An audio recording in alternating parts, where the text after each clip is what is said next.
Good evening to those of us in India. Good morning, good afternoon to people in other parts of the world. Thank you very much for joining us at the Center for Policy Research. This is a webinar. For many of you, it may be your second or third webinar of the day. This seems to be what we are all doing these days. And this webinar is titled Powering Through the Pandemic, Will COVID-19 Reset India's Approach to the Future of Electricity?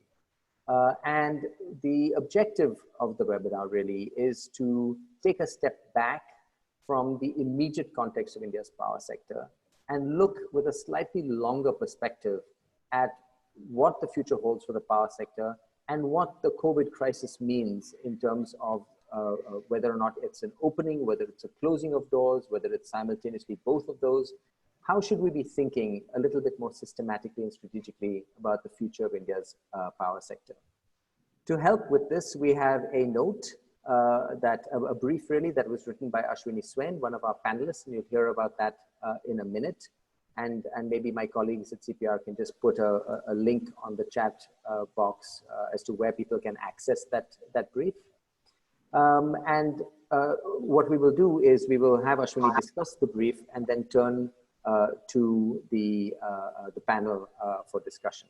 So let me just quickly introduce our panelists, and we have an absolutely sparkling and deeply informed panel today. So to begin with, we have Professor Arvind Subramanian, who is now with Ashoka University, better known to many of us from his time as Chief Economic Advisor to the Government of India.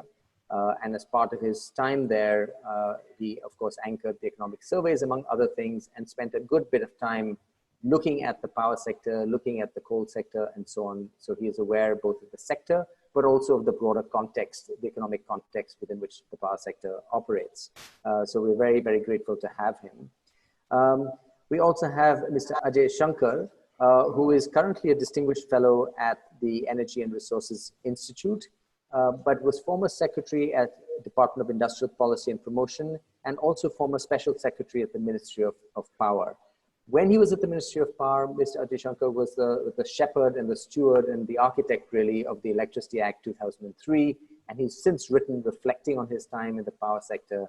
Before we joined, he was saying that he was unusual in his career and having spent a good chunk of time in a single ministry and has in-depth knowledge and has remained very engaged and has been a real support to those of us on the outside trying to be dilettantes in the power sector. And guide us from time to time.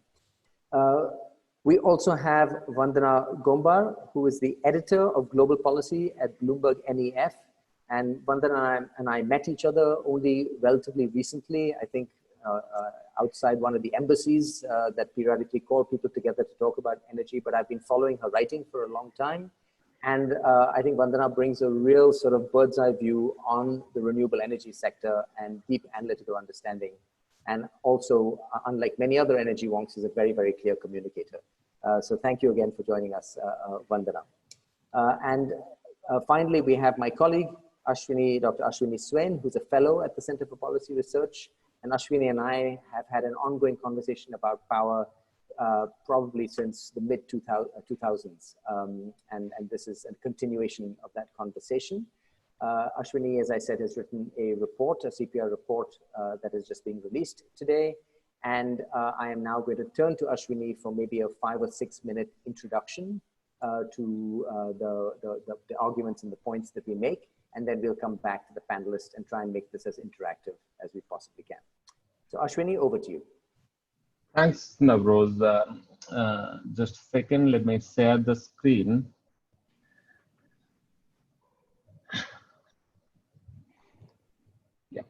So yeah, as Navroz suggested, I'll take you through our thoughts on how the pandemic is affecting electricity over the next 4 or 5 minutes. So what I remember was the day India announced a nationwide lockdown, the very next day, Andhra Pradesh wrote to the center seeking help to mitigate the pressure, the liquidity crunch on power sector. And within few days, Punjab came out with, tried to invoke force majeure and tried to shut down RE plants. Similarly, Odisha followed the suit, suggesting several measures to ease the burden on power sector. So there's a clear sense of crisis, I mean, how this pandemic is affecting the sector. And since then, we have seen a range of interventions and range of analysis on that. And we also tried to think through how it's going to affect the sector. And we thought, what are the implications for long-term electricity goals in India? And as we see, and as the government has been several times reiterated, we see there are two long-term goals. One that is low-cost, reliable electricity access for all. That has been a key agenda since several years as part of the policy and economic policy and electoral politics as well, as you see on the right side of this flow chart. And the second agenda is a transition to cleaner source of energy production and some degree of consumption also. So that's more as an environmental goal. So on the left-hand side of this diagram, we see the disruptions we are experiencing in the power sector, which are broadly 4 categories. And we trace there multiple pathways how this disruption is going to could affect the long-term goals in the sector. And we have tried to trace these paths in the report, and you can have some detail over there for the sense of time. I'm not going into details, but if we don't address this situation strategically, there is potential that our long-term goals are going to be derailed. So in that context, how did the government respond to the crisis? So we see the two set of responses from government, and one is immediate to the pandemic. And in fact, in the first few weeks, 6 to 8 weeks since lockdown started, the central government has come out with more than 24 of notifications, which has direct implication on electricity. And there has been several informal communications announcements also, besides those 24 notifications. And if we see those interventions are broadly categorized into 4 categories. And in the report, we try to list them and analyze that. So the first category is to keep the system operation stable, starting from excluding power system operation from lockdown, providing support, and states announcing deferment in bill payment so that the lights can be kept on at homes while people are confined to their house. The second set of intervention is around sustaining the RE revolution. So in fact, very surprisingly, while this crisis was ongoing, India achieved to finalize several RE bids, which are innovative in nature and takes the variable RE closer towards firm system. And then the government has also announced solar and battery storage manufacturing as a new champion sector where investment will be sought through financial incentives and jobs will be created. High aspirations. But at the same time, we saw simultaneous protectionism for coal. There is also equal emphasis on coal, and it's identified one of the 8 champion sectors with the same objectives, and the government has provided, again, financial incentives to expand it with opening up it for commercial mining and more of self-reliance at the national level. Then the fourth set of interventions are more sort of to survive the DISCOMs through this crisis through liquidity injections and several deferments in payment and some relaxations. So we try to discuss that in detail in the report. So the second set of intervention is more of a long-term agenda, and despite the pandemic, the government continued long-term reform agenda. Again, there has been few interventions here. So we have seen the third draft of electricity amendment bill, and there is proposal for a new tariff policy, which may be out very soon. And there is a third intervention, which is the 3.5 trillion financial restructuring plan called Aditya is coming soon. So what has been the key focus on this long-term reform agenda? So we find 3 key focus in that. One is the economic viability of the sector.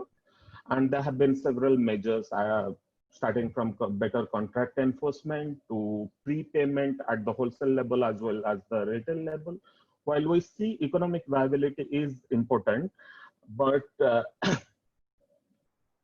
does these proposals address the drivers of inefficiency in the sector, drivers of need for cross-subsidization, need for redistribution? So that's not certain. So then there's a second push for having a national level RE policy, which will have universal purchase obligations and several other measures. So again, is this an encompassing vision? So we doubt that. The third is considering that over last 2 decades of reform, states have failed to achieve desirable result. There has been a lot of reallocation of responsibilities, mostly directed towards shifting towards the center. Again, we wonder if this is centralization is the panacea to the state failures. So in this context, what we think we have landed at a critical juncture where we have this long-standing financial and governance problems in the sector for past 3 decades, and we have done several reform interventions and with minimal outcome.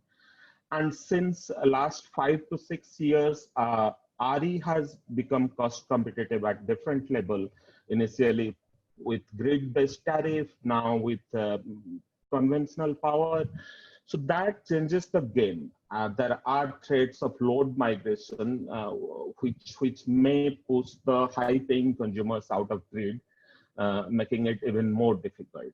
And the current set of disruptions, as we trace, is the final nail on the sector performance. So we think this is a critical moment where we think back and look for a future-oriented strategy for the sector and envision a new configuration of technology, institutions, and politics in the sector. So with that thought, we have come out with some proposals. We have proposals. We have 2 illustrative pathways, which can help us move towards a resilient electricity future. And these are illustrative examples. We don't claim that this is comprehensive, but we can discuss that in the meeting. So our first proposal is to shift from minimal welfare through low-cost electricity to more productive uses of electricity, so that we can enable people to pay for it. And here we have 2 steps where we have grid access, and we're trying to provide low-cost power to poor.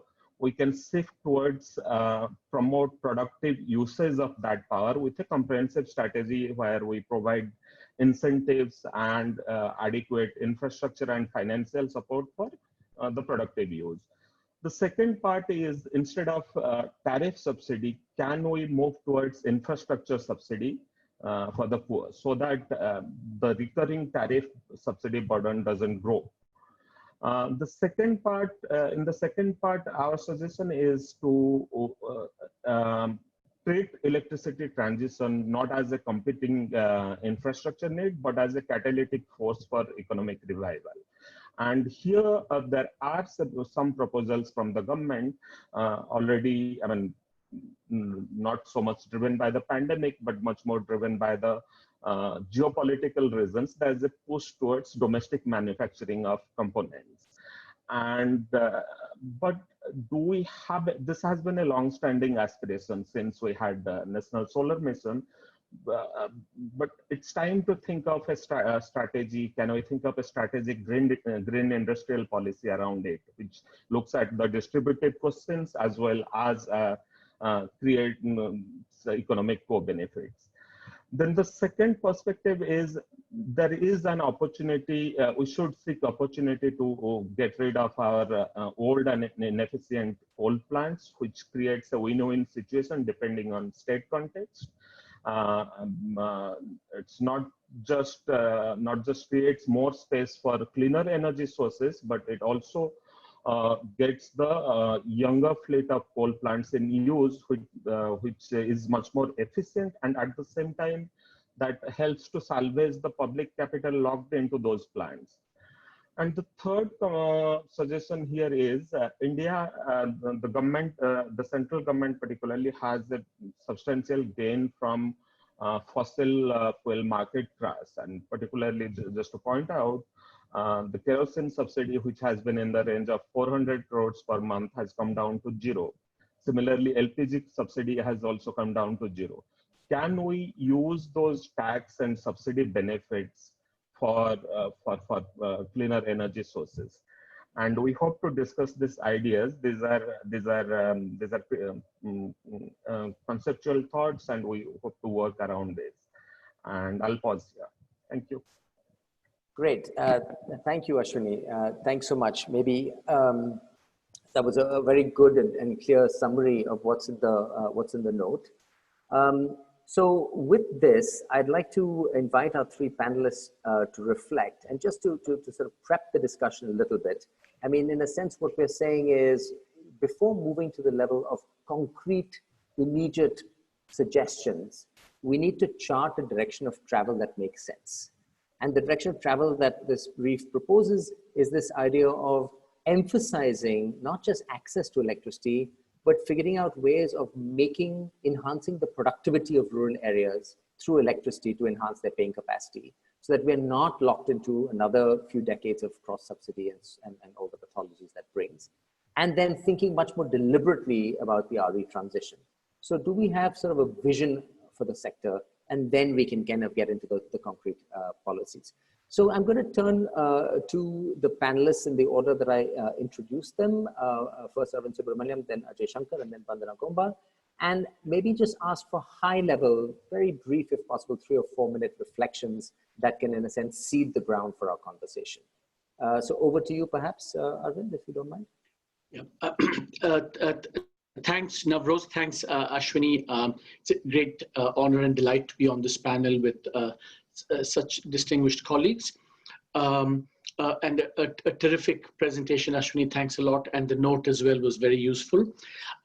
Since we're meant to kind of prep the discussion rather than get into specifics, I just want to, say 2 or 3 things very broadly. I think first, in terms of where we are today, in terms of what creates the opportunity or the challenges, as it were, I would just add 1 or 2 things to the discussion. First, I think that we have to kind of, in a very sober fashion, realize that Uday, did not succeed, and kind of in anything that we plan going forward, I think we need to be realistic about what lessons we're going to draw from that. So that's another context that I think is worth thinking. The other, on the upside, I would say the other, the plus thing, and maybe I'm wrong here, I think what COVID hopefully has done is that at least elites who kind of drive many of these policy changes, not just elites, but middle class, etc. I mean, having seen the fact that the air is cleaner, there's less pollution, it makes a material change to the quality of life. Can it somehow change the political economy of, at least some of the things that we contemplate going forward? I think the third thing that's changed is, it's there, you have it in your thing, is that to some extent you can see that, the center has become like, if I may use the word IMF, kind of taking a more charge of this. And in fact, even the terms on which, for example, the center agreed to allow relaxation of fiscal responsibility rules required some changes in the power sector. So in a sense, you could say, the center is becoming much more proactive and things. But having said all this, what I would urge all of us to think very carefully about going forward is not just the what of how needs to be done, but the how is it going to happen. I mean, I think this is something that we constantly, kind of miss or neglect, and something that, and kind of the elephant in the room is that, anything to do with power implicates and involves the center and the states. So I think, anything going forward has to be done in this kind of cooperative, whatever competitive federalism framework. And unless we think through how this will happen, I think this. So in a sense, all I'm saying is that, to see this as a purely kind of technical, we have to do this and this. I mean, the brute reality is that, what Uday reminds us is that the underlying politics of power, hasn't changed very significantly. And that's why things haven't maybe been as successful or not. So I think thinking very hard about the how. Should we, for example, have a formal, much more formal, cooperative federalism framework like we had for the GST in taxes? That's one. The second how, of course, is I think it's clear now that the Finance Commission, I think drawing upon what the kind of boldness that the center has exhibited about being very keen on power sector reform, it's possible that, the Finance Commission could be another instrument where the center says, do ABC on power as a prerequisite. So there are these opportunities, but I would urge all of us to, think through the how, as carefully as the what, and then we can get into all that needs to be done.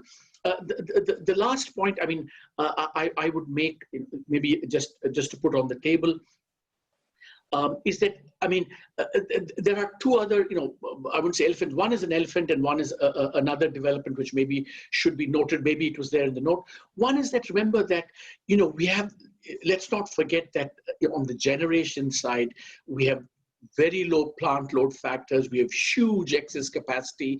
The whole, financial system is kind of intimately linked to reviving, those all those fossil fuel, unfortunately, based plants as well. So any thinking through this cannot neglect, what we need to do on that side as well. The last minor point I would say is that, with the price of oil having come down, we know, of course, the price of natural gas has also come down.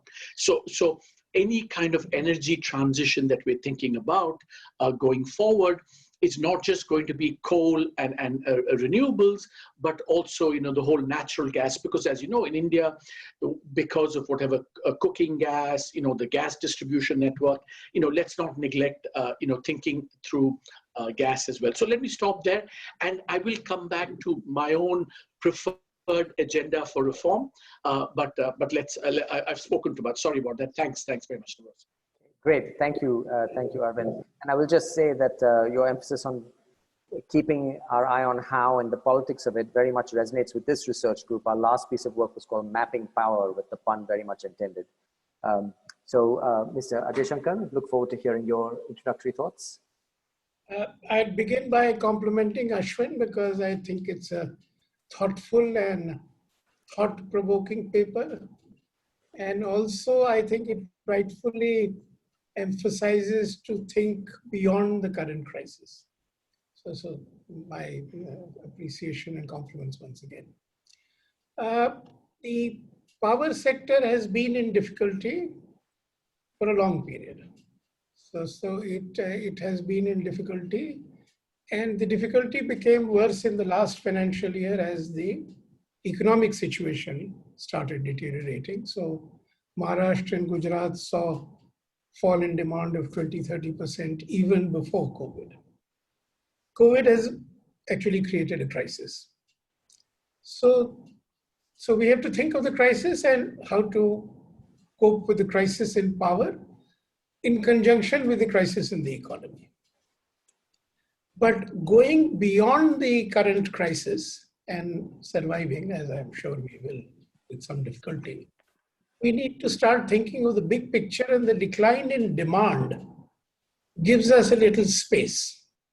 So let me, and some of those big ideas are implicit in what Ashwin has said in his paper. So one of them is that because there is a decline in demand and we have spare capacity, and there is a bunch of thermal power plants, stranded assets, etc., which are gradually going to come on stream. So this makes it just the right time to actually push the actual closure of some old, inefficient, high carbon emitting, high coal consuming thermal power plants. One other dimension which doesn't get attention, that many of these pollute the air intensely. And the investment on getting clean air out of the old plants is about 80 lakhs to a crore a megawatt. A new one comes for 4.5 crores a megawatt. So in air polluting areas, it doesn't make sense to have these plants. So that's one. The corollary of that is that we need not start any new coal-fired stations beyond the ones which are already under implementation. Now, the second big thought, and that I think is the most important one, is that we have to fix distribution. Now, in the next round, I hope we'll discuss it. But if we don't fix distribution, the whole sector collapses, and as people in finance ministry every few years discover that the banks will collapse, the whole economy needs to look after this very capital intensive sector. Then the other idea, which is a very good seed of line of thinking, is the renewable energy transition. Now, globally, extraordinary things have happened. So Germany gets almost 50% of its electricity from renewables. We are barely touching 10%. So there's no reason why we shouldn't target 50% in this decade itself. Then the last 6 months have given us prices for storage and renewable electricity, which makes it very attractive. So if that storage price discovery is sustained, and it will discover whether it's sustained or not through very aggressive invitation of bids, then we could seriously have a conversation that can we think of an India which sees all additional power generation coming only from renewables, and then a stage where we ease out or phase out coal? And can we match the best countries in the world in becoming fossil fuel free in terms of use of electricity? I mean, that's a new conversation. I think the time has come to take it up seriously, because if it makes commercial sense not to go in for fossil fuels anymore, then it's a costless journey to become a global leader in terms of having electricity without fossil fuels. And we have an advantage that we have to triple per capita consumption. So we don't have a large existing stock which we have to worry about. We have to only cater to twice the existing generation, which we need to create in the coming years. And one final point, and I think that is very important, and this whole idea that how do we get renewable energy generation, solar power generation in the villages. This was an idea in the finance minister's last speech.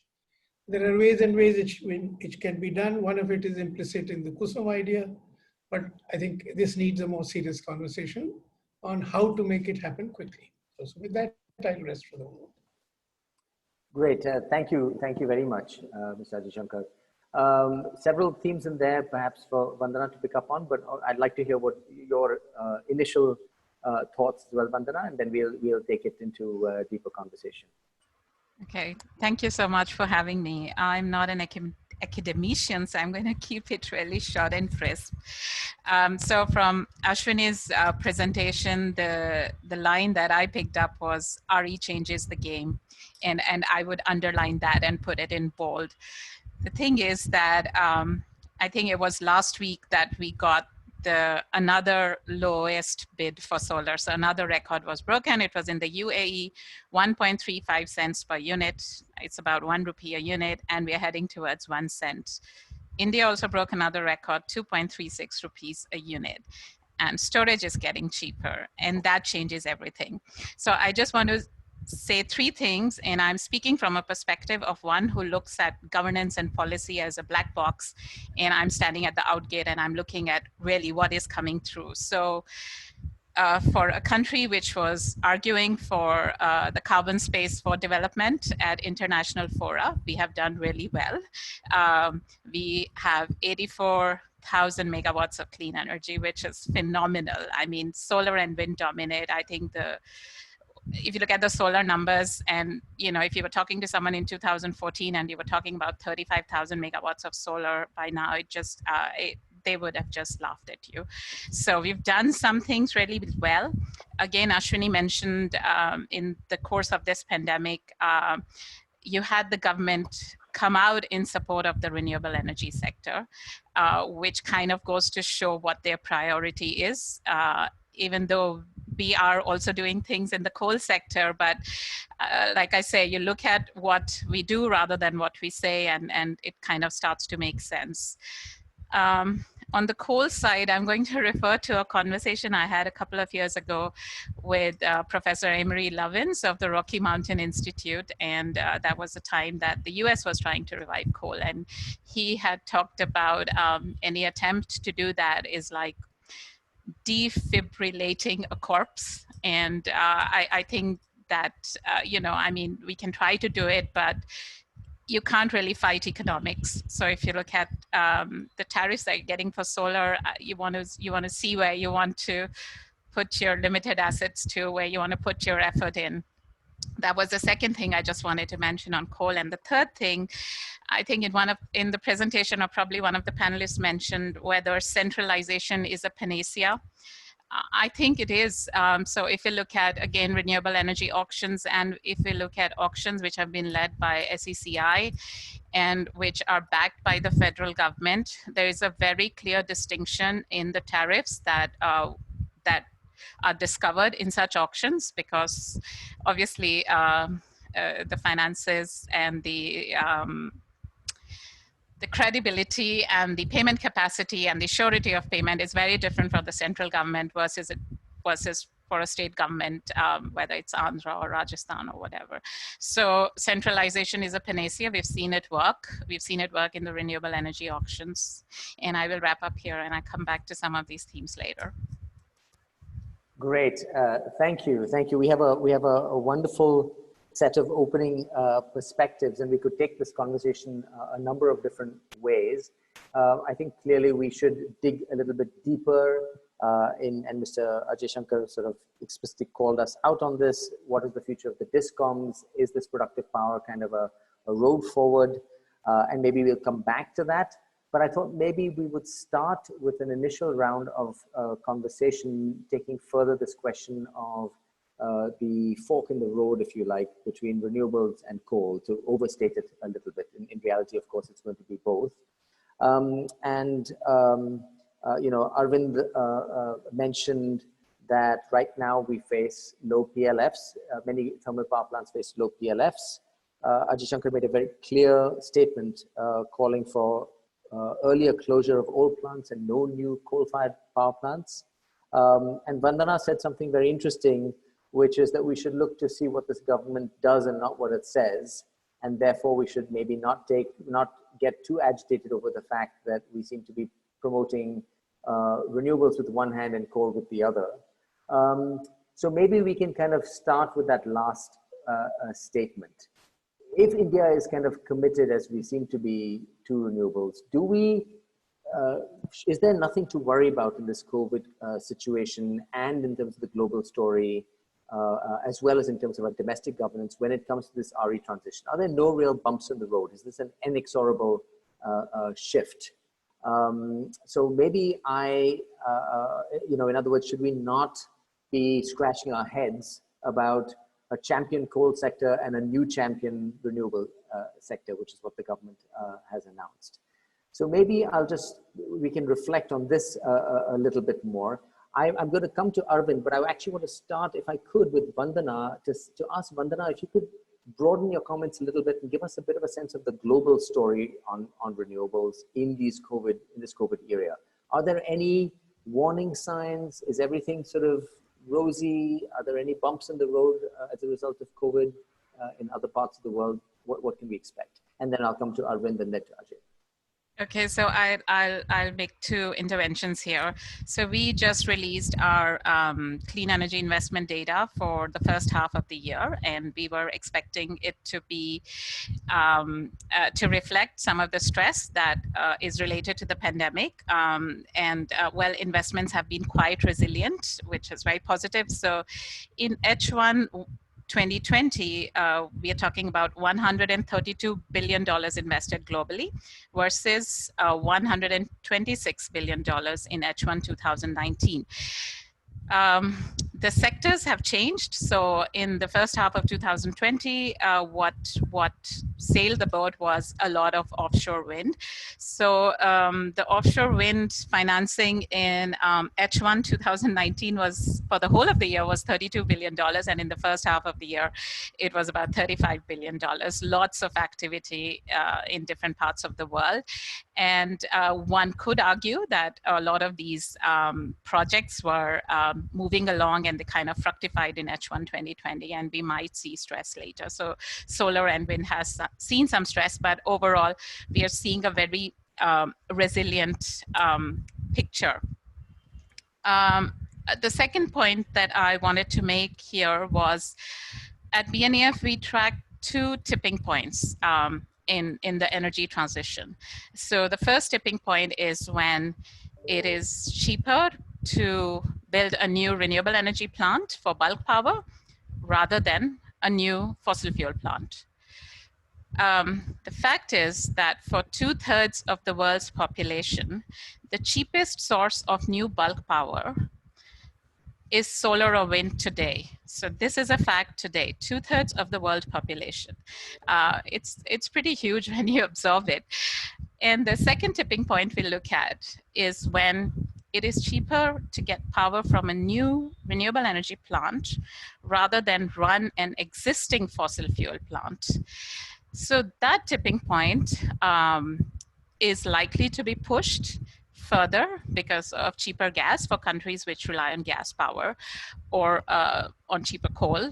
So I don't have like specific dates for that. We are working on our 2020 iteration of these tipping points, which will be available later in the year. But yeah, those are the two things I just wanted to flag for you. Okay, and you don't see it, you don't really see the government's kind of simultaneous push on both these fuel sources, therefore, as confusing or problematic? So I'm not really sure how much they will be able to push at the other end because, like I say, economics trumps everything. And the second thing is that so let's say I had a really long chat with the minister in March 2020, and we had a really long chat with him in June or July, actually, earlier this month, 2020.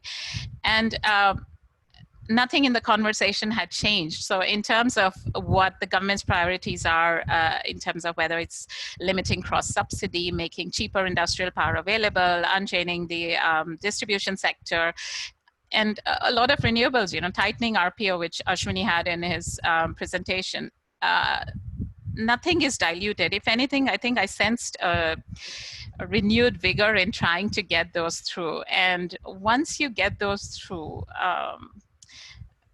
I think the marketplace will tend to move towards cleaner options. And I mean, Arvind mentioned clean air. I mean, we're not even like, that's just a bonus that we get from this transition. Okay, I'm biased. Yeah. Great, thank you. Before I turn to Arvind, just a logistical thing.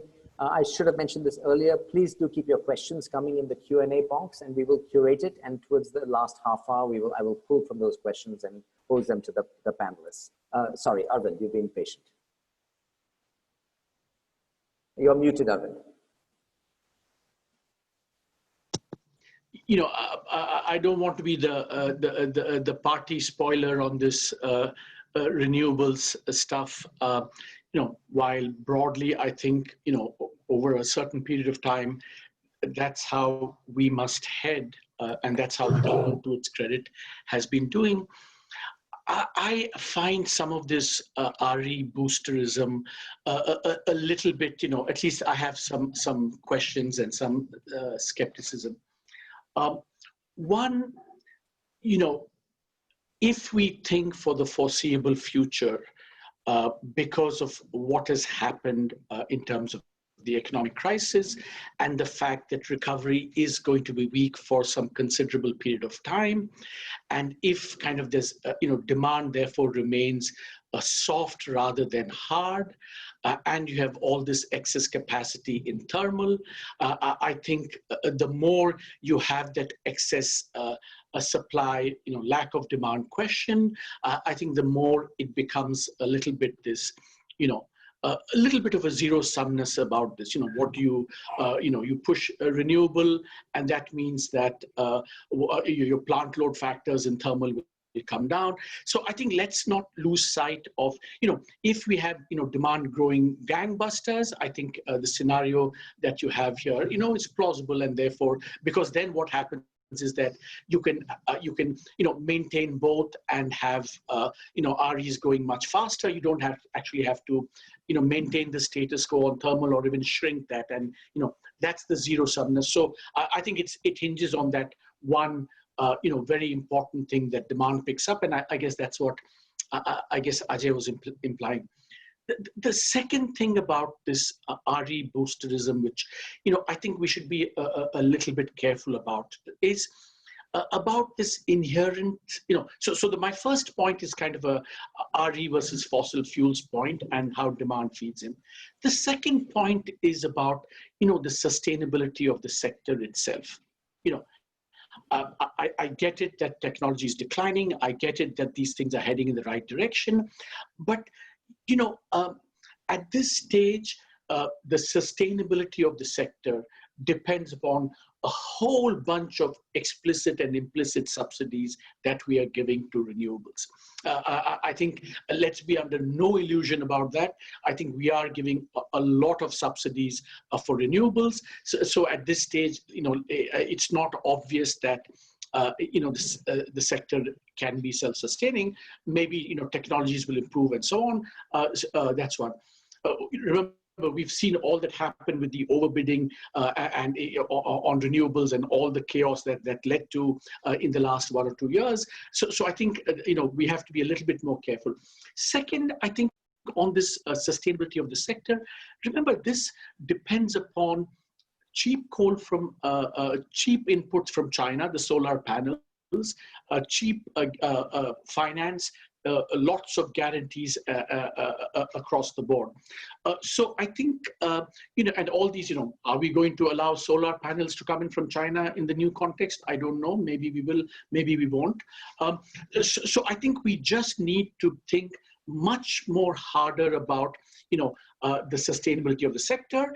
I mean, it may well be that we decide that we do want to, support this for some indefinite time transition, but let's not kid ourselves that, all this is happening because of technology and market forces, and that we are on this kind of inevitable path to, RE thing. It's going to require, if it's going to require support, let's be explicit about it, and let's say we're doing this, but let's not. Third, I mean, this comes back to my how point and kind of relates to what Ajay says. We've known for many, many years that we should close these inefficient, thermally inefficient plants, especially in the state. It hasn't happened forever. The not happening forever and ever is as long as people calling for it to be done forever and ever. And why? Why is that? It's very simple. These are, the dirtier the plant, the older it is, the more it's amortized, and the more it's kind of like a cash cow for the state, for the, especially the state governments. So unless you chalk out for, for the political process, how you're going to actually get buy-in from state governments to close these inefficient plants, I think then, we can't really take the conversation forward in any meaningful way just by saying, we should close this, et cetera, et cetera. So I think, and even the kind of centralization that, I think be careful what you wish for in this, and, the GST for me is a little bit of this whole, you centralize, you fiscalize, and then, kind of things go. Because remember, you cannot dissociate anything we do in power from state level, power, the politics of power at the state level. And so, so while I by the broader trajectory that we're on to, I just, let's be kind of really careful and realistic about coal versus renewables in the context of excess capacity and inadequate demand. Let's think very hard about the sustainability of the sector, and what are the and whether there are forces that are going to make that more difficult, especially the political economy of some of the things that would require to make renewables sustainable. I think thanks so much, Arvind. I think it's useful to have if you like, a sort of hard realist position on this, and it's. I only wish we had even more time to get into things.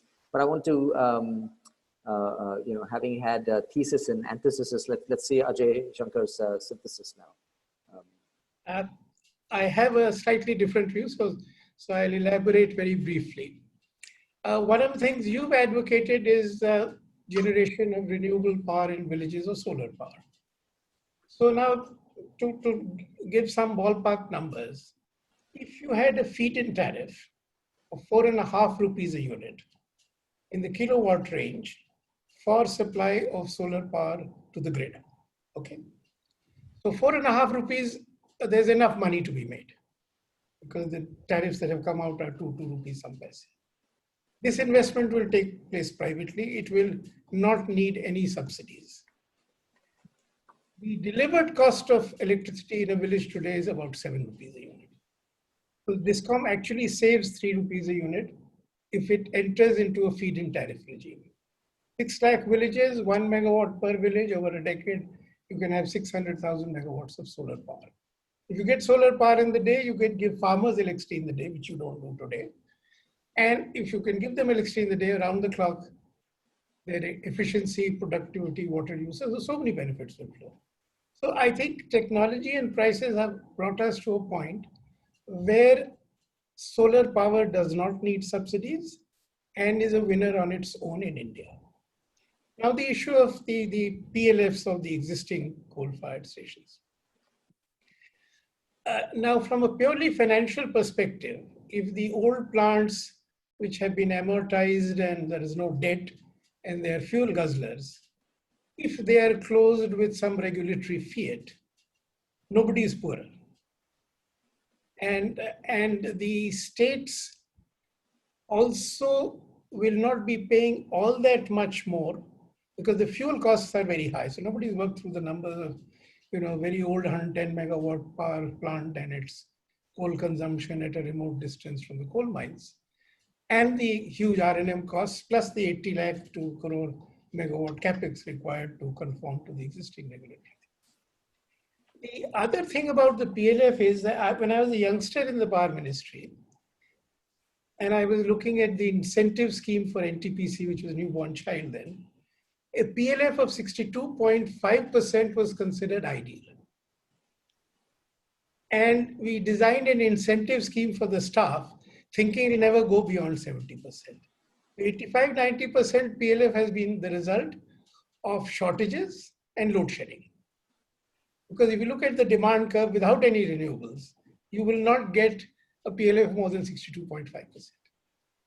So if a PLF is around 55-65%, I don't think the private or the NTPC generating stations are going to lose money in a sense which society or they cannot afford. So actually NTPC, when it was set up with World Bank assistance, had return on equity of 12%, which was considered very high then. It was Enron which brought in 16% return on equity, which still survives. The real cost of capital having gone down, real interest rates having gone down, if I were a DISCOM, I'd argue reduce the return on equity to 12%. So I think the financial costs of aggressive movement towards renewable is, I think, a bit dated. Now coming to the supply from China. Now, this is something which Ashwin's paper also points out, that we should get into manufacturing. Now, globally, the experience has been that the latest entrant into manufacturing, if you have economies of scale, if there is efficiency, you get the latest technology, your cost of production should be the lowest. We have seen it in other sectors in India. So there's no reason why we cannot see it in the manufacture of either solar power panels or in battery storage. But for government to get its policy right, to get that private investment in manufacturing is something that needs to be thought through.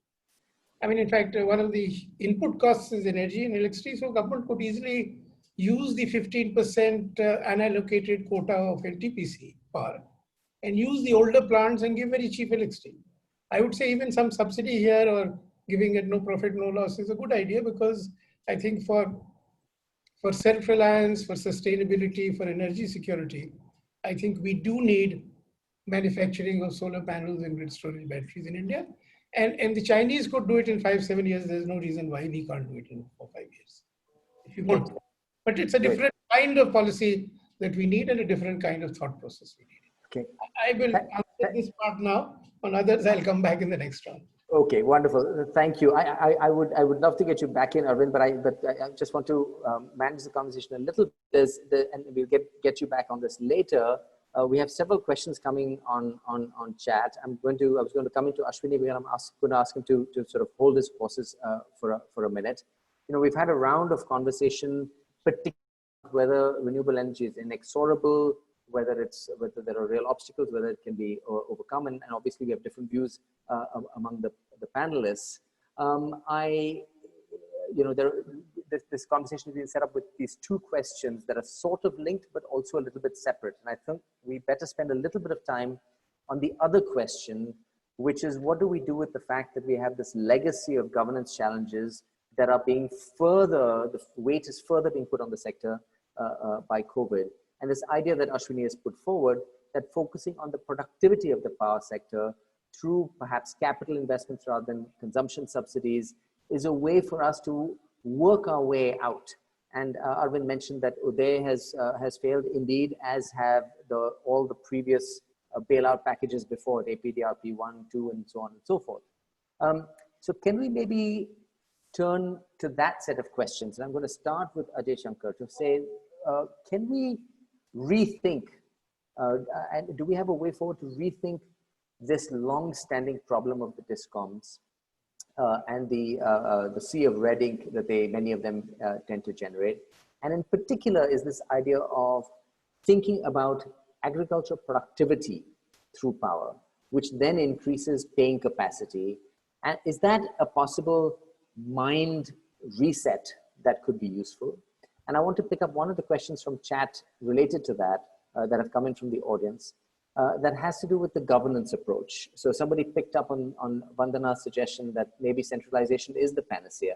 Well, if we're thinking about the discoms, is in fact a central diktat on that the way to go? Or if you're thinking about productive power, do you need to actually think about a more cooperative federalist model? So if you could try and take those two questions together, Mr. Shankar, I'd be really grateful, and then we'll come to the other panelists.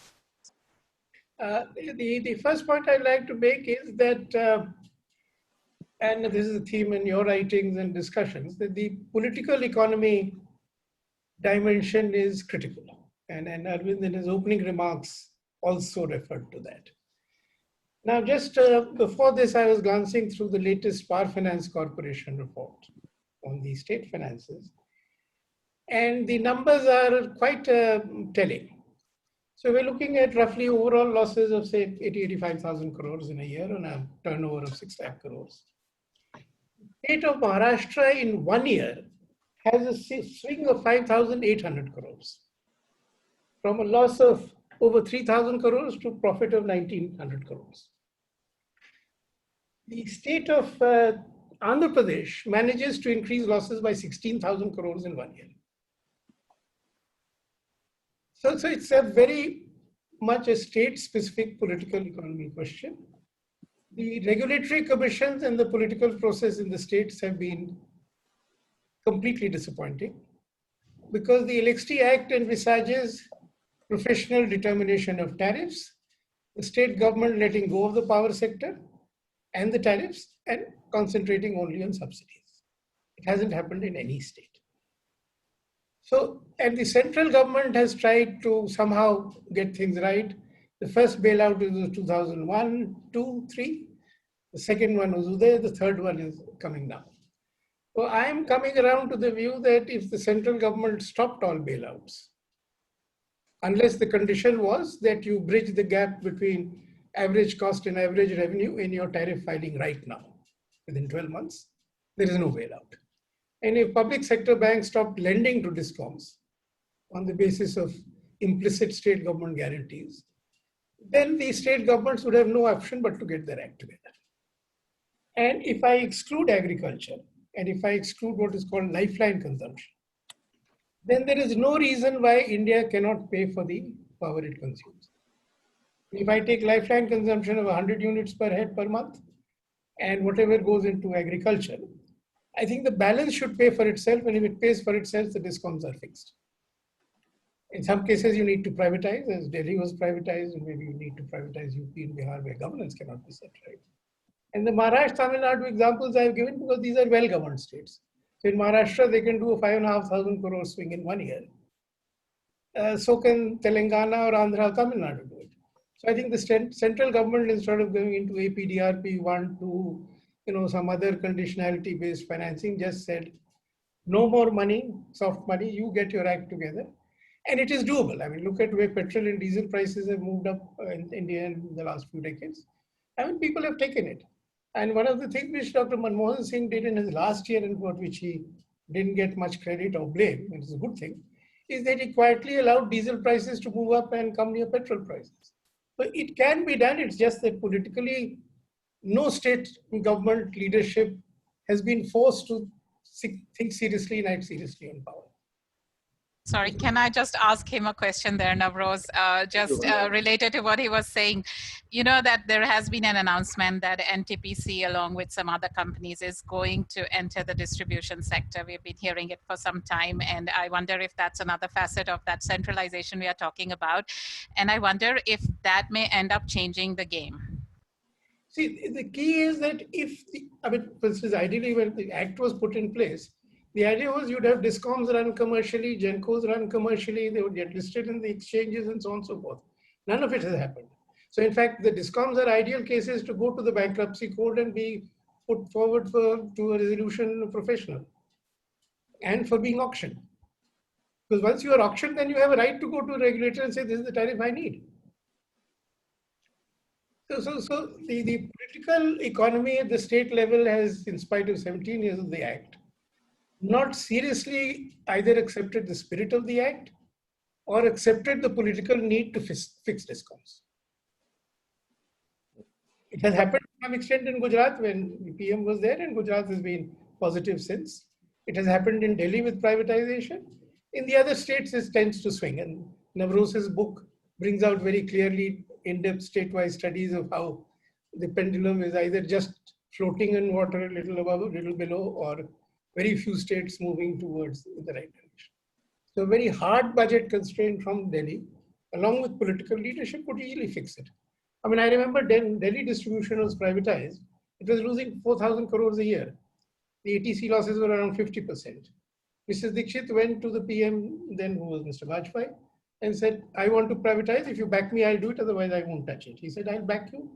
Privatization happened. It's such a success story that our government can give 200 units of electricity free per year, per month to consumers.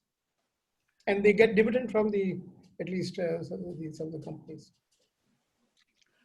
Navroz, yeah, please, Arvind. Yeah, we'd love to hear what you think about this discussion. You know, I feel that the irony is this: I'm the only one who's worked at the IMF amongst the panelists, and you know, the advocacy of the center in India becoming like the IMF, you know, imposing hard budget constraints left, right, and center, and letting everything work out. Either I profoundly misunderstand Indian politics, how suddenly, for 20 years, center couldn't do this and had to do a kind of, how do you work with the states suddenly to say, regulatory fiat, hard budget constraints all of a sudden, and to expect that it will work. I mean, it is like saying, do something that's never been done before, and and hope that it'll work. So I don't know whether this optimism, that sudden optimism about hard budget constraints. After all, the problem is we've not been able to impose hard budget constraints because there are huge political costs doing this. As Ajay says, the fundamental political economy of power hasn't changed in the states. They do want to give free power and etc. So I think we have to think through this carefully. So I think that, I'm happy to be proved wrong that suddenly center can impose hard budget constraints. It will be state banks will stop lending, etc., etc. We went through that whole, it's because you can't do these things that we went through the whole rigmarole over there, and whatever, right? So I have a here, let me try and be constructive here rather than just, on this, I feel, look, two sets of ideas let me offer. One is, I do think there is a kind of moderation of ambition that we should aim at and do some of the small things right, which I think can be enormously valuable. The report that Ajay quoted, I mean, just think of this. We don't have proper accounts for the discoms until 4, 5, 6 years down the road. I mean, why don't we just say, accounting transparency, we will go gung-ho and say it's unacceptable to have discoms not having, real time as quickly as possible, accounting and transparency, because I think these are things that matter in the long run. And these are things that, once you know how bad the problem is, you also can mobilize around it. So simple things like, absolute up-to-date accounting, the legitimacy and credibility and integrity of the accounting system, which we don't have in the discoms. Let's begin there. I think that's very, very important. Similarly, something that I'm very keen on, let's have simplicity of tariff setting. Let's not have, one of the economic surveys we published, the Andhra Pradesh economic tariff. I mean, it's like, you normally think that one good should have one price. This is one good has, 150, 200 prices, depending on, where it's produced, to whom it goes, etc., etc. So simplicity, let's have simplicity of tariff setting. And that, you see, it's easier to do that by regulatory fiat and thing than to say by regulatory fiat, you have to get rid of the old things. So that, and the last point I would say is that, I think much more meaningful thing or more plausible way forward is, okay, how do we get at the political economy of power in the states? States give these huge power subsidies, right? I mean, if anyone believes that these subsidies can be eliminated rather than being replaced, I think it fundamentally misunderstands Indian politics.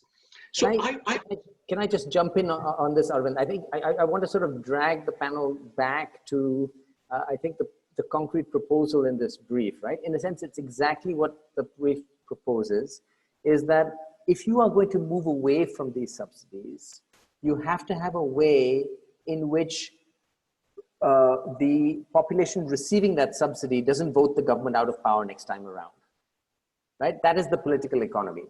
And in order to do that, what we're suggesting is, if you focus on productivity enhancement through power, so subsidizing capital investments that allow rural populations to enhance their productivity, then they will be in a position to pay, and you over time work your way out of a cross-subsidy story. And I guess the where it comes with the states is to say that way in which you do that will vary from state to state. So if you put this in the hands of the center, they're not going to be sophisticated enough or have it close enough to the ground to figure out what that transition pathway is in each state. So maybe can we reflect on that, starting with Arvind? Yeah, so Navroz, on that, see, again, I will defer to others' political judgment. my sense that is that, entitlements are very, very difficult to remove. The only way I think you can start on that, you cannot say, look, we're taking away your power subsidy. Instead, your incomes will grow because of all these investments we're making there. And so, over time, you will see the benefits.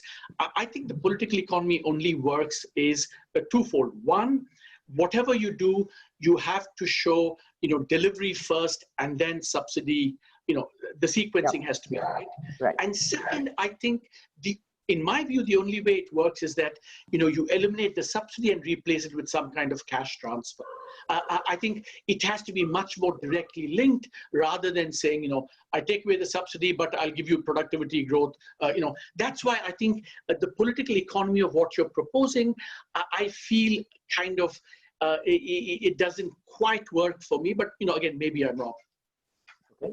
Well, I think that's a fair comment. Certainly, the sequencing is a very important part of it. Ajay, would you like to come in on this, and then Vandana? I'd like to sort of clarify two givens, and I hinted it in my last comments, but I want to repeat.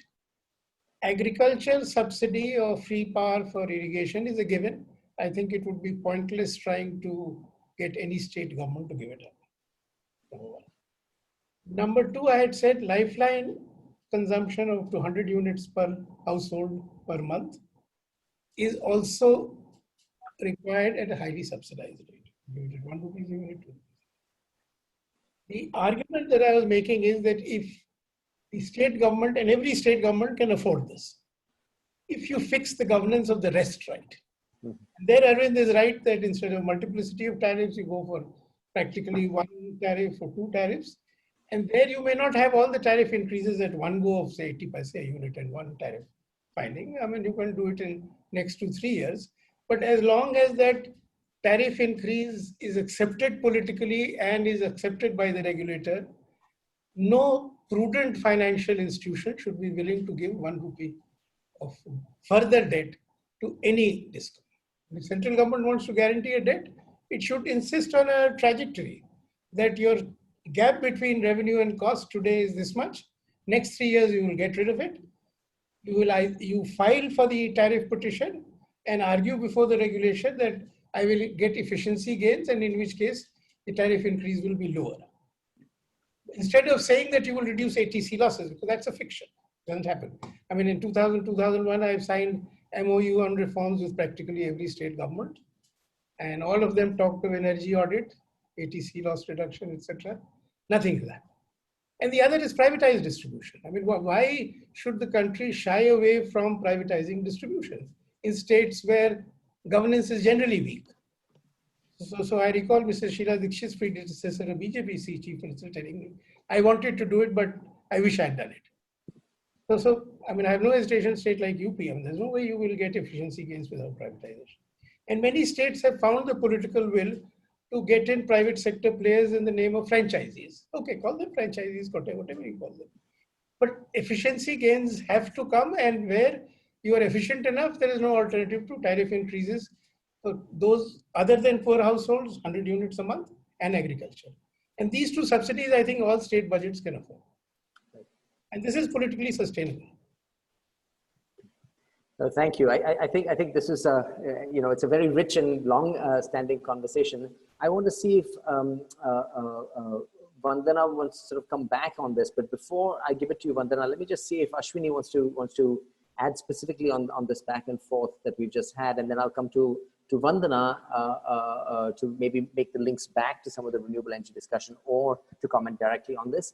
And after that, I think I'd like to go to some of the questions from the chat, because we have 130 odd people who've been very patient, and I think they need a bit of a voice as well. Ashwini, so very briefly, Ashwini, and then somewhat briefly, Vandana as well. Yeah, I sort of agree with Mr. Shankar when he said that agriculture is a separate issue and we have to deal it separately. But there also, as the way government is proposing replacing electric pumps with solar pumps, that's a possibility. That's a switch from tariff subsidy to infrastructure subsidy. And that's already being tried, and we are suggesting scale up that. And 100 unit lifeline consumption, Yeah, that's actually substantial, because I mean, what we're seeing is 50% of household consumption is below 50 units, below 50 kilowatt hour. So that's the subsidy. That's the current level of subsidy. I mean, if we have to subsidize 100 units, that's still a huge burden. So can we switch that? And there's already support for solar rooftop. The point is, can that be scaled up so that the subsidy burden reduces? There's no way subsidy can be eliminated, or there is no political support for that. So our proposal is, how do you manage that, bring that down to the manageable level? Okay, great. Thanks, Ashwini. Vandana, can I ask you to come in on this? Yeah, again, I'll just give a view from what we are observing in the market globally and then what we see in India. So you have a lot of commercial and industrial entities deciding that they want to be net zero, or they want to be completely powered by renewables, partly driven by their customers, partly driven by their green commitments, sustainability, partly driven by their investors. It's a market which began in the US, is the largest in the US, and it's picking up in India. So you have companies in India that are saying, I want to be 100% powered by renewable energy. Economics is a driver. So if you look at the list of companies who are increasing the share of power they get from renewables, whether they set it up on their own or whether they wheel it from another state, you would be surprised at the companies that you find there. You know, they are not really new economy companies.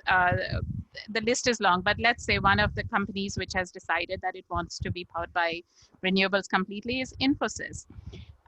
What does that mean for the DISCOM in that area when your best paying customers are just moving away? And so I just think that there are two things that we talk about globally, two forces, innovation and disruption. And it kind of, you know, while we are debating how to do this gradually and in a manner where it's acceptable to everyone, you know, you have somebody like Uber come in and just change the game. So I really, I was looking at a company in Texas actually, which is offering to consumers the power at prices that are available in the wholesale market with a one-time with one payment in addition to that wholesale price, which is a fixed payment monthly. So I was trying to see, can that be done in India currently? Legally, apparently not, but once you kind of open up the distribution sector, we do not know what models will come up. And so I just want to say that the utilities, the DISCOMs will be forced into a different manner of working. So this is not something, you know, it's never going to be, we are not a country which has an honest conversation and says, okay, we need to close these coal plants. You'd probably just walk by one day and find that there is no one there and there is no generation. Is what I think happens. I might be wrong. Vandana's setting a very high bar for all of us, an honest conversation. And I think it's actually profoundly to be aspired to. Something very interesting you said, Vandana, it's a really important reminder. You gave the Infosys example and the other examples, that maybe we are past the time of IMF-like regulatory fiats, that this transition may just happen. The DISCOMs may just have their back against the wall because a lot of their paying customers walk away. And this is an argument that my friends and colleagues at the Prayas Energy Group have been making very forcefully. Some of them I think are on this call. And I think it speaks to what Ashwini was saying in terms of a critical juncture. We may not actually be able to bumble along much longer. It may not, in fact, be an option. And I think that's important to remember. Let me bring some of the questions we're getting from the chat in. One of the points that people have made, and this maybe it's a very timely question, is are a lot of the conversations we're having going to be scuppered by the geopolitical tensions with China? So if we're going to stop, if we're going to put the brakes on import of cheap equipment from China, What does that mean for India's production of RE? Ajay Shankar said that we should ramp this up, but he also said 5 to 7 years. Is this a shockwave that's going to be hard to deal with? Maybe, and let's try and make this kind of a rapid fire round with maybe a couple from each person. So, less than 30, 40 seconds on each one. So maybe starting with you, Vandana, I think you have the best vantage on this, and then either Ajay or Arvind or both if you'll insist. I think that some years ago we wanted to do a Make in India, and some years ago for solar, Make in India for solar panels, and we decided we want cheaper power more than we want local manufacturing of panels. Our thinking has changed for multiple reasons, and I think that Make in India push is much higher for not only solar equipment, but for all kinds of equipment.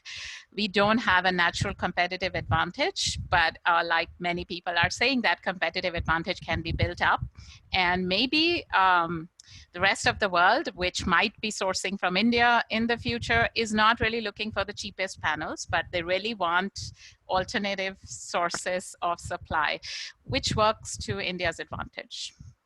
Okay, great, thank you. Ajay, perhaps a quick soundbite on this?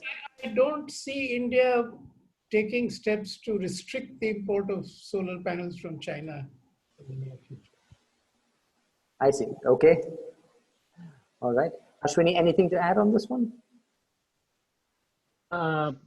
Not exactly. I mean, okay. So I see this moving from rhetoric to more substantive action. I mean, there is an amendment in the general financial rules which sort of restricts import from countries bordering to who has shared land border with India.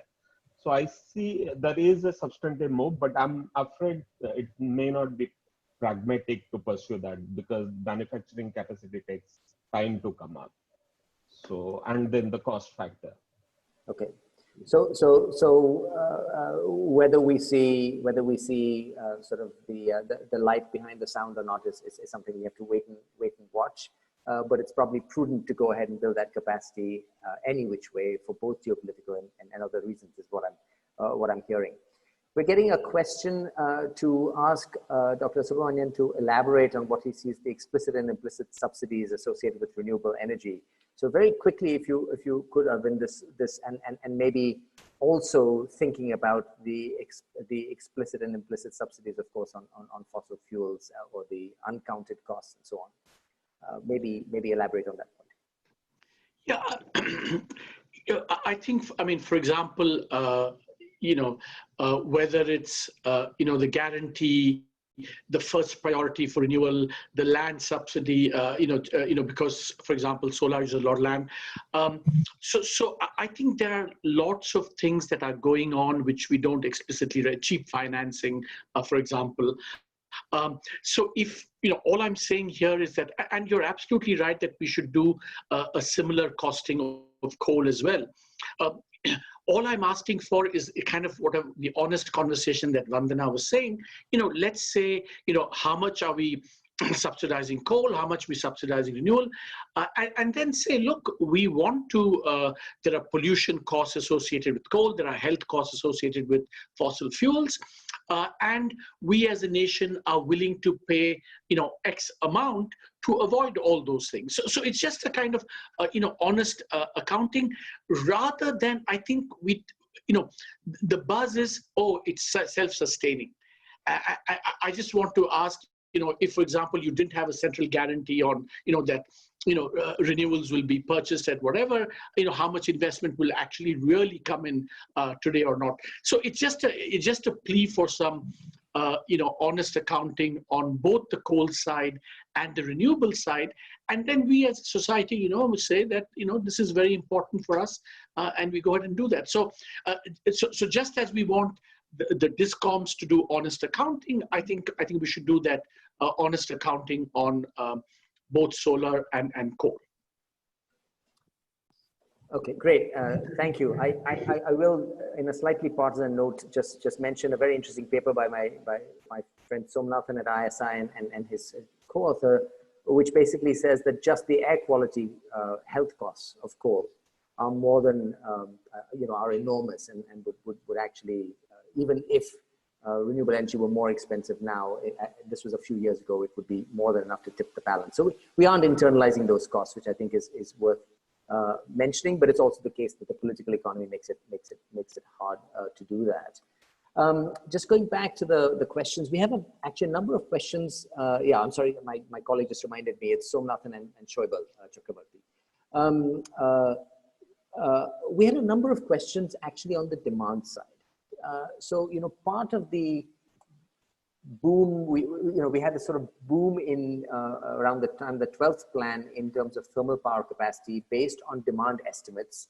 The demand estimates then ended up being violently sort of wrong, really, partly perhaps due to enhanced energy efficiency.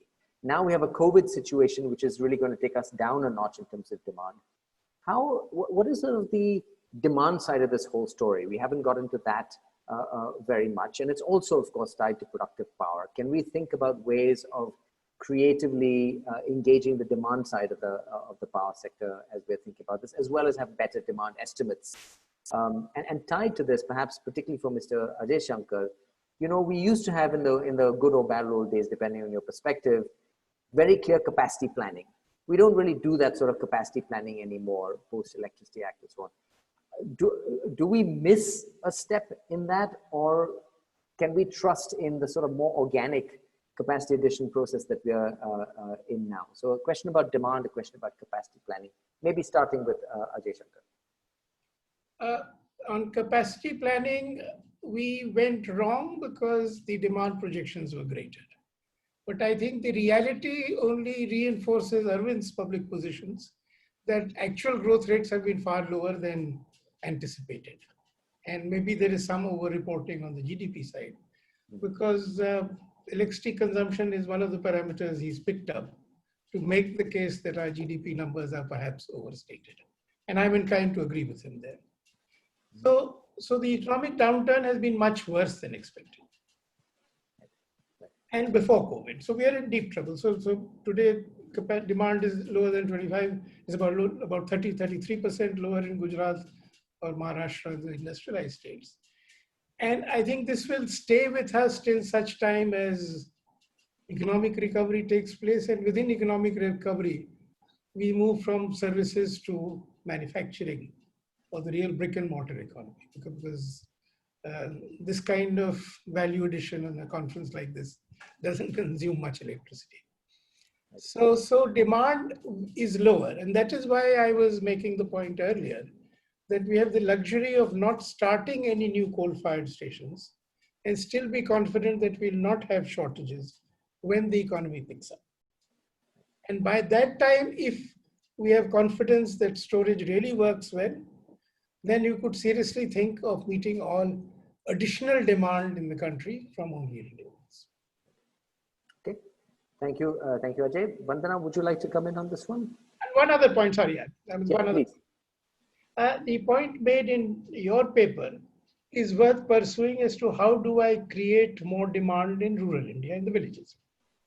And what has happened in the 100,000 plus villages which have been electrified, the capacity of the distribution network is just enough to give you lighting loads. So a massive investment in increasing the distribution infrastructure to be able to give 24 hours electricity supply for some minor productive activity, commercial, industrial, household, food processing. I think that is the way to go, because then you will create jobs in rural India, you will also create demand in rural India, and overall economic revival will go faster. So that's the way to go. And in fact, I'm reminded of a flippant comment I used to make when I was pushing for rural electrification. I said somehow our planners assumed that rural India should remain in the pre-industrial age, except for electricity for irrigation. Right. Okay. Thank you, Ajay. Vandana, did you want to come in on this? Very quickly. Just to say, we're running out of time, so I'm going to give Vandana specifically on this point, and then I'm going to treat the next round as maybe a set of concluding comments, and maybe Arvind, if you could fold your remarks into that as well. But Yeah, Vandana, So I'm going to keep it really, really short. I think that we are seeing some traction in Make in India, and some manufacturing tenders have been awarded for solar. So they are generation-linked manufacturing tenders. They are huge tenders, and they have been awarded. So we are going to see some movement there. That's just one example, but if you collate the announcements on Make in India, I think that demand will ultimately pick up. And I just quickly wanted to share a headline from this morning. It's from Australia. It's fast-tracked a project to link a solar plant with a subsea cable to export electricity to Singapore and Indonesia. This is this morning's statement by the minister.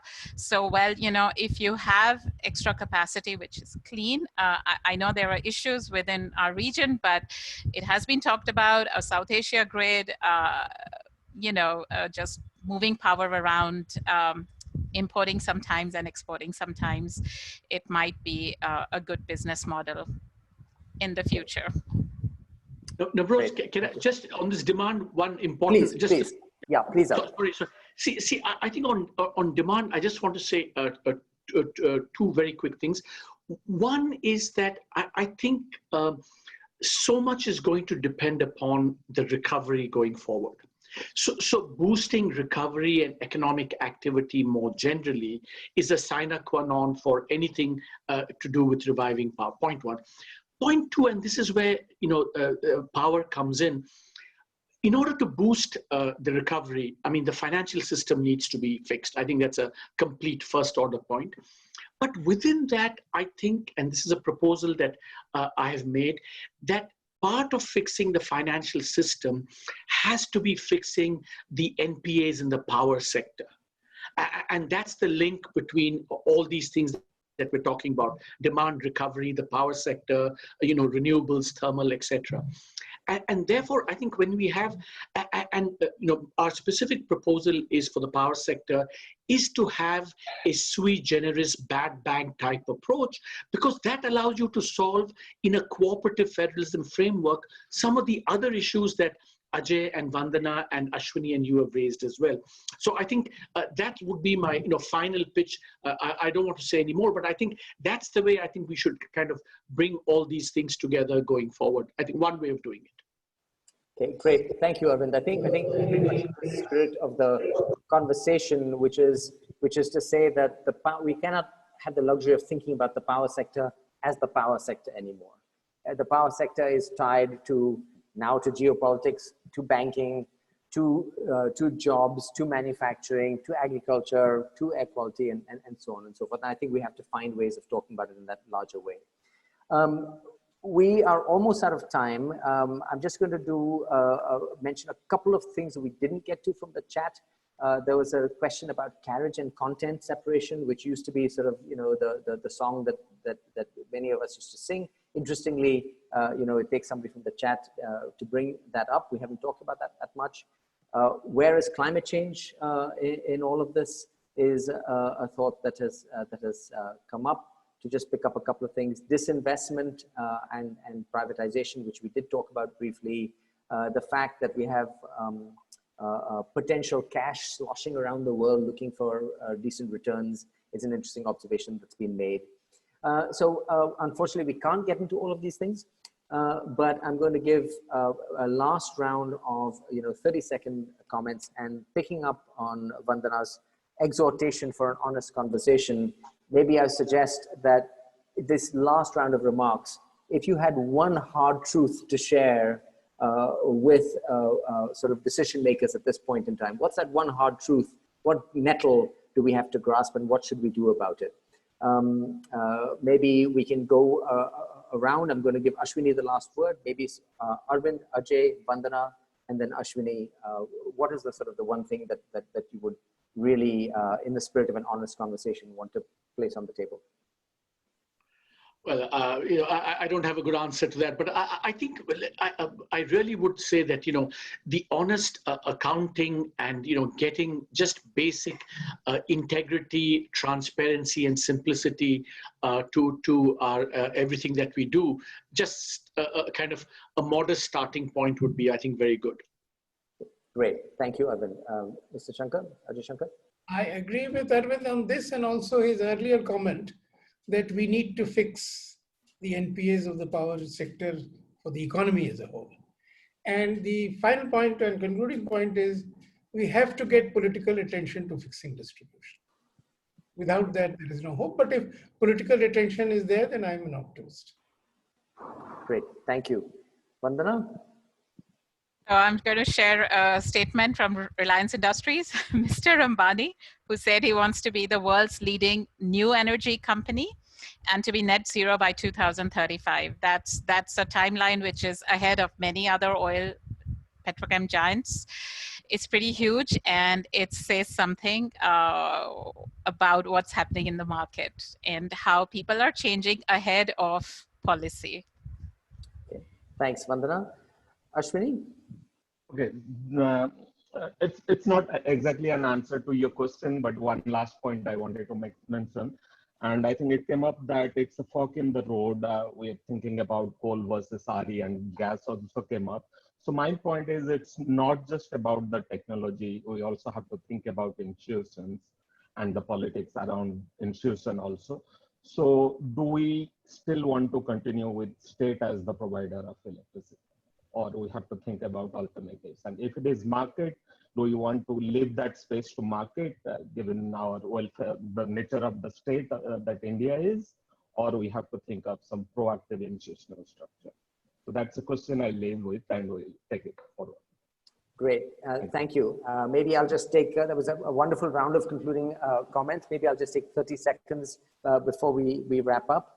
I think those of us who have been trying to grapple with the sector for many years, as well as those who have come at it from other angles, maybe as a CA, as Mr. Subramanian was, or from a banking sector and so on. I think we all appreciate the complexities of the sector and the interlinkages. I think the discussion brought that out very nicely. I do think it's worth walking away from this conversation with the sense that a lot of the prior assumptions we've held about being able to bumble through may no longer really hold. And so looking at solutions as if we can try and fail and things will continue on in a low level equilibrium, maybe that's not really the case anymore. And so the need for honesty in this conversation is perhaps even greater than it was before. I would be very grateful on behalf of Ashwini and the rest of us if you engage with that note, this idea of productive power with all the caveats that Arvind and others put in terms of sequencing, that really if you're going to solve this, we have to shift the incentives. We can't just paper over them. And one way to shift the incentives is to actually make power benefit people economically and for their livelihoods. So finding ways to grasp that nettle, I think, may be important. And the fact that this renewable energy transition is upon us, it will lead to disruption, and we have to make sure that that disruption doesn't affect the poorest disproportionately, which is, unfortunately, as we've seen with COVID, what tends to happen to disruptions all over the world. And that's maybe the cloud we have to keep in mind over this otherwise shiny new renewable future as well. One of the advantages of these Zoom meetings is they tend to end on time much more than in-person meetings. We're pretty close. Thank you to the 100 to 150 people who've stuck around for this hour and a half. Thank you very, very much to all our panelists and to my colleagues at CPR behind the scenes making all of this possible. Thank you very much, and let's keep this conversation going. Thanks. Thanks, Navroz. Thanks very much. Thank you very much. All the best. Thank you. Thank you.